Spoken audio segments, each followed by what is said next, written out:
Wow. Beep.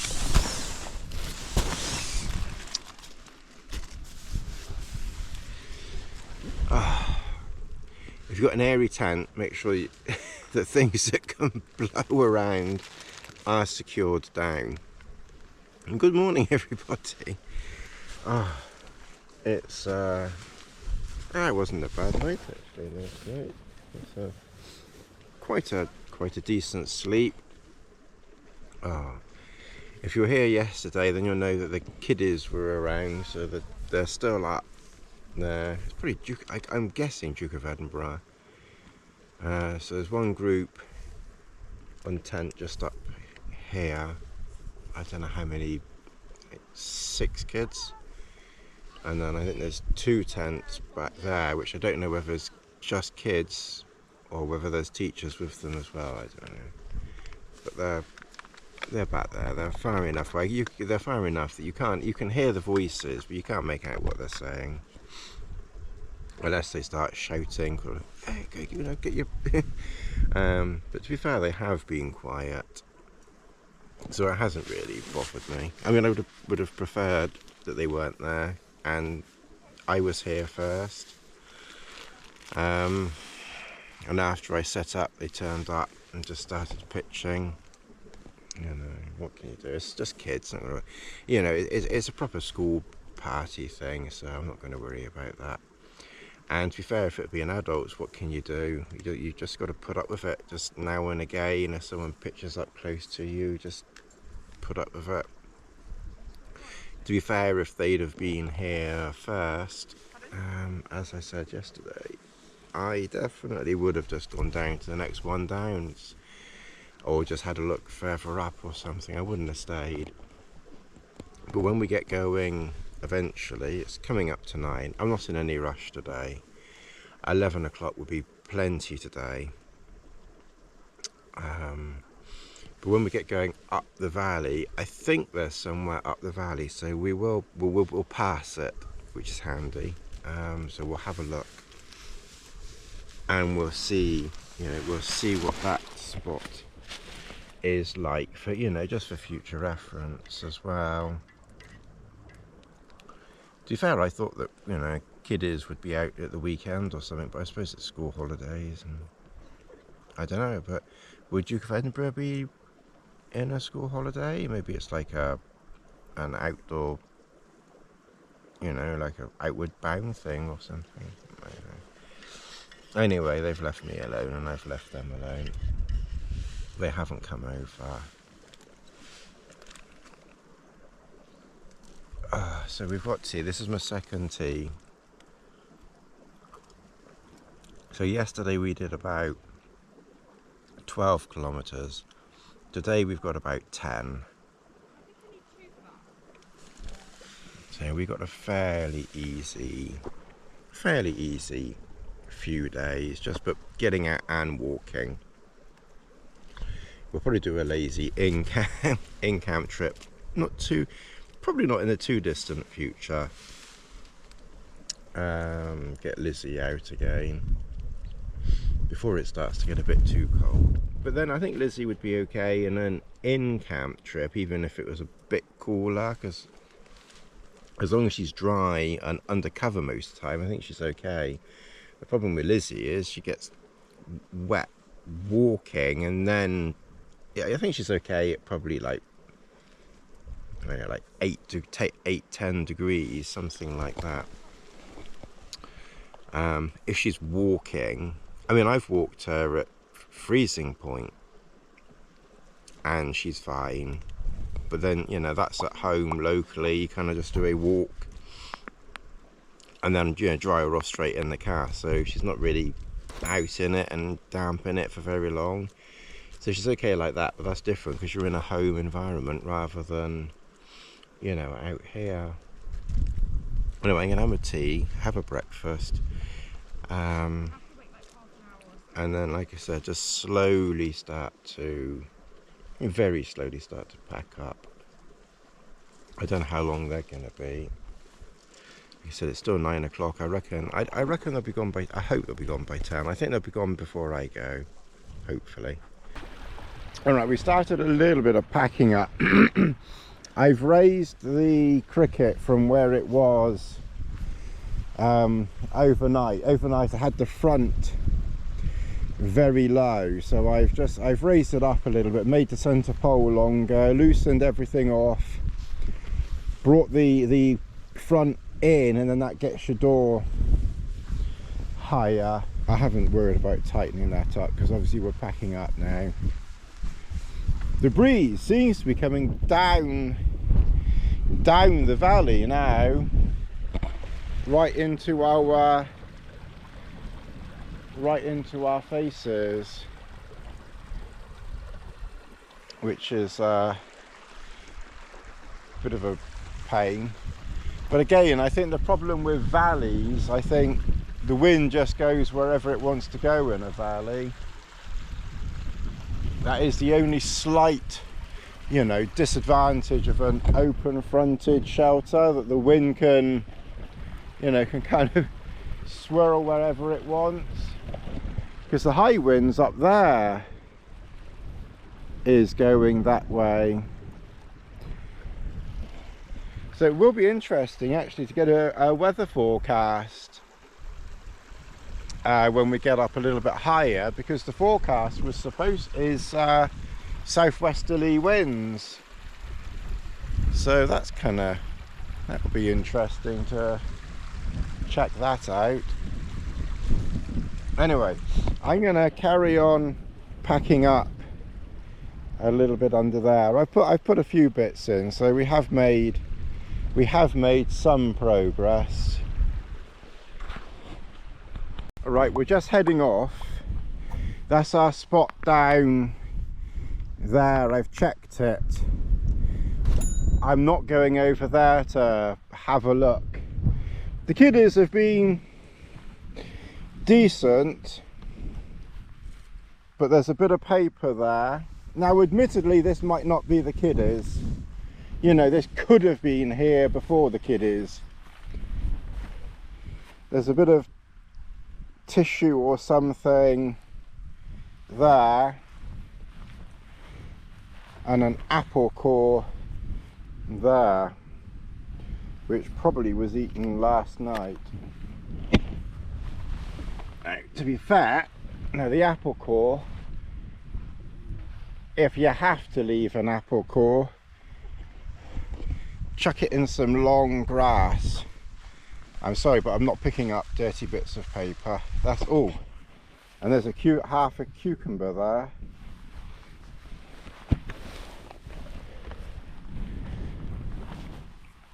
It can go in the long grass. So yeah, I'm not picking up bits of paper where someone's blown the nose or something. So yeah, so if you've got kiddies, just check around them and make sure that they take everything and don't leave bits behind. I'm surprised the teachers, because they were definitely adults with them, surprised they didn't do a check, to be honest. I mean, it's not too bad, it's just a couple of bits of paper. Do have to be a bit careful. Anyway, we're going to head up this way.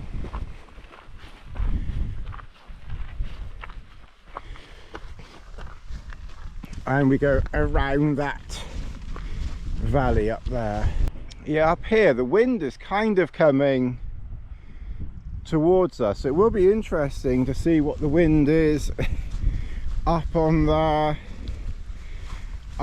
top. This looks quite a decent, really decent path through here. So the plan today is to get to Petzl, and we will camp near Petzl. To be fair, I don't think we'll camp on it. It's quite breezy, but we'll have to see.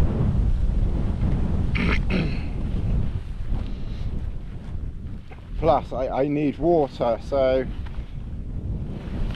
This is why really I'm not a huge fan of summit camping, because you've got to carry your water up, and I'm quite happy not doing that. And from this angle that we'll be approaching, you know, from the south, if you're coming from the north, you cross a stream, so you could in theory fill up there and then carry it, I don't know, maybe half a kilometre to the top. But like I said, I think if it's going to be very windy, then I'll go down in the valley anyway. Alright, well, I'm gonna concentrate on putting one foot in front of the other here. Well, we made a mistake. This is Sittaford Tor, and I was not planning on being anywhere near Sittaford Tor. I think we should have been behind this valley here. I think we should have been in that valley over there, looking at some tors over there. But rather stupidly, I just sort of walked and just didn't look at the map, you know, didn't look at my phone. We saw the tor up here, thought, oh, that's a tor, we'll get up there. And yeah, so we ended up kind of going northish, and we really should have been going westish, and the weather's really not very nice, and the tors that we wanted are way over that way, because we're in the wrong valley. We're almost level with Cut Hill, and we should have been down there walking north to Cut Hill, but now we're going to go to Stats House and then kind of west to Cut Hill. So, you know, a little bit of a lesson there. Yeah, just check your map and your phone maybe once or twice at the very beginning of when you set off. I just walked really thinking I was walking up a valley, and I was in the wrong valley, because like I said, I was kind of coming up here and I should have been coming up the valley behind this one here. But it doesn't matter. Like I said, and I was looking at the map and I was looking around trying to figure out, you know, where I should be, and to be fair, it didn't really match up, so I did cheat and look at the phone, and I thought, okay, and then I kind of sort of stood over here and I thought, hang on a minute, that looks familiar over there, and of course the stone circles would be just down there and camp was down there. So yeah, that was a little bit of a cock up, that one. Anyway, it doesn't matter. And now that rain has cleared, it doesn't matter, but it is a bit of a lesson to, you know, look at the map. You know, if I'd looked at the map, well, I was looking at the map, but I wasn't really looking at the compass. And I think I was just looking at this valley here, thinking it was the other valley. I don't know what I did. Anyway, we're not where I thought we were. Anyway, we're going to head over to Stats House, which I'm surprised we can't see it from here, to be honest. I thought we'd... Oh, it's very windy, because obviously you've got Hanging Stone Hill over there. Oh, there's Stats House through there on that horizon there. So probably that over there is probably Cut Hill. And then Fir Tor will be the other side of that. So really the distance is probably similar, it's just we've come up this way and along rather than going along and up. Anyway, yeah, that was a bit of a boo-boo. Well, obviously wasn't concentrating properly there. I think sometimes when you know an area quite well, although clearly I don't know as well. Clearly I don't know this bit as well as I thought I did, given I've come up the wrong valley. You can just get a little bit complacent and just blindly just keep, you know, keep going. So anyway, we're going to head over to Stat's house, and we haven't been over there for a little while, and I can see it over there. Well, this is Stat's house, so we've made it to here. I think we were wanting to be on some tours somewhere over there, and then probably wanting to come along, probably maybe this ridge here, or maybe even the next one to Cut Hill, but I'm going to check. I will double check this time rather than just blindly wandering around, but I think that's Cut Hill there, and then Fair Tor is just really the other side of it, and then we'll go down into the valley just below Fair Tor, down by the water. And if I remember rightly from several years ago, I haven't been there for a while, but there might be an area below Fair Tor, you know, lower down nearer the water. If there isn't, or it's too windy, but I've checked the forecast and it's supposed to ease off this evening. This evening is the wind is going to drop off, but it's going to pick up again tomorrow evening. So we probably would be okay below Fair Tor, lower down. We'll see what it's like, but it's supposed to ease off today and then pick up tomorrow evening from the southwest, which is kind of that way. And I'm kind of thinking of heading over to Steepleton Tor tomorrow, and then down to that spot which I found last time, which I was going to show you, but I cut because I don't want to show too many places. But yeah, so we're probably going to head for that tomorrow.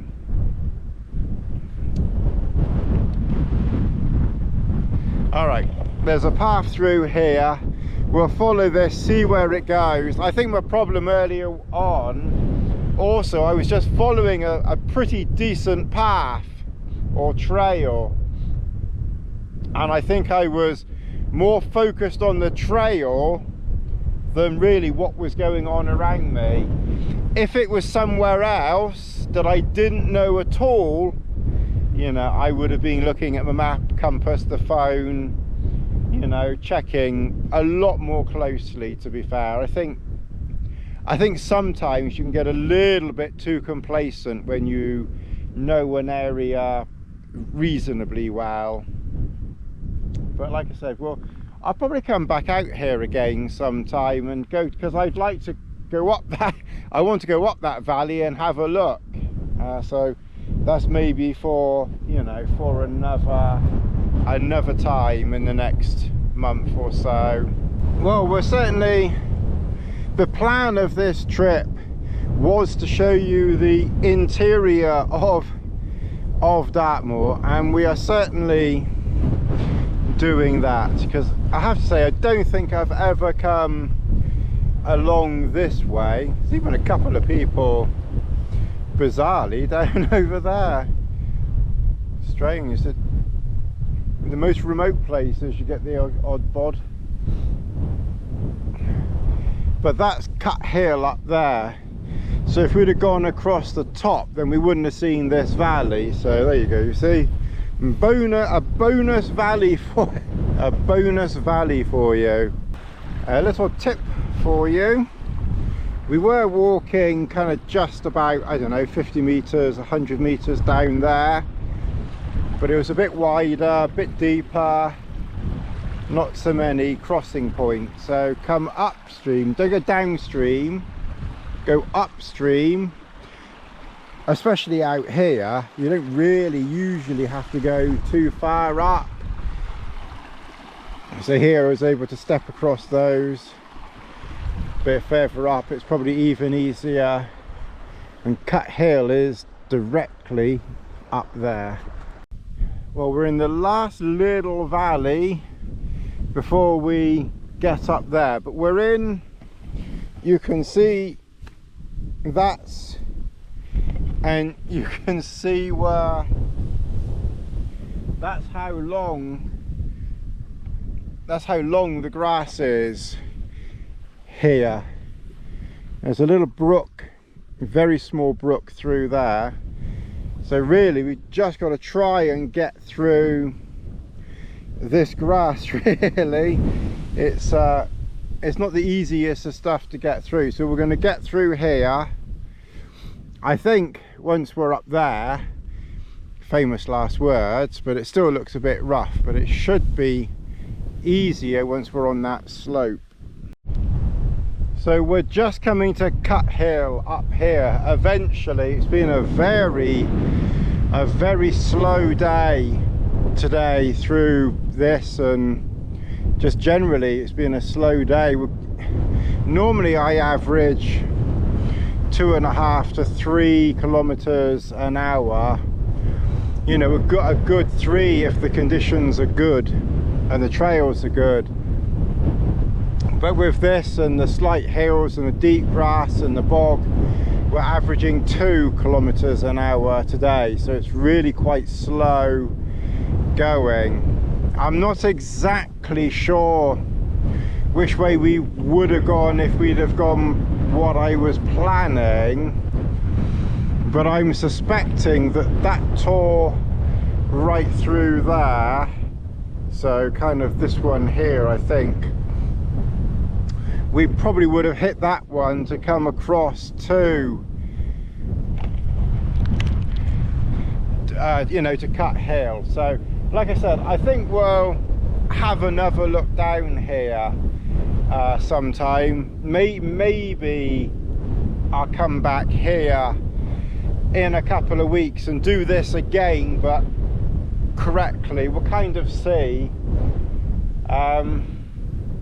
once we're out of summer holidays and all that type of thing and the traffic's better, then I might look at the peaks or the lakes again, sort of October, November time. But while the traffic's busy, I think quite possible I'll come back down here and do pretty much exactly the same thing, but do it correctly, and maybe just not go through the forest, miss that bit, maybe have the morning with a mum and dad, park in the same place, and then go straight down to that spot. Now I know exactly, you know, where it is, you know, and maybe just sort of, you know, get a beeline down to there, kind of see how it goes, and then do that bit around there, and just to try and keep the walking going a little bit. And then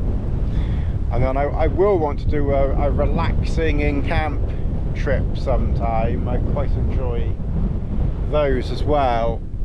Anyway, I think we finally found a bit of a trail here,